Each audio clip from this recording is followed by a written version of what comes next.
Nowadays, it's more, we're going to use this tool of an informed performance improvement plan to set these crazy metrics that you can't possibly meet. Right. We hear that word and we cringe. More and more, no. There was a time when performance improvement plans actually generally meant we want to help you improve your performance. Of course. But nowadays, it's more, we're going to use this tool of an informed performance improvement plan to set these crazy metrics that you can't possibly meet. Right. And then we're going to, we're going to move the goalpost all the way through the process and make you absolutely go insane. And then eventually we're just going to force you out. So that's kind of what happens with a PIP today. So I would say that if you're put on a PIP, you need to take that first 72 hours very, very seriously. The first 72 hours are probably the most important because that's when it's all fresh in your mind. That's when you start your documentation trail. If you wait past that 72 hours, you're already behind the eight ball.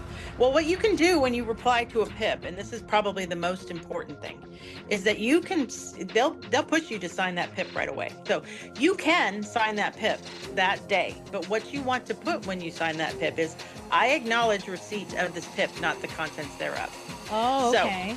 Yes. So you put in there that you got it, but you're not acknowledging the content. But I'm not going to acknowledge that these are reasonable metrics. Now, what I would do immediately after I got that PIP is I would start my documentation trail and I would respond back to them. Okay, this is what I see in this PIP. I need clarification on what resources do I have available? What sources do I have that people will help me with this?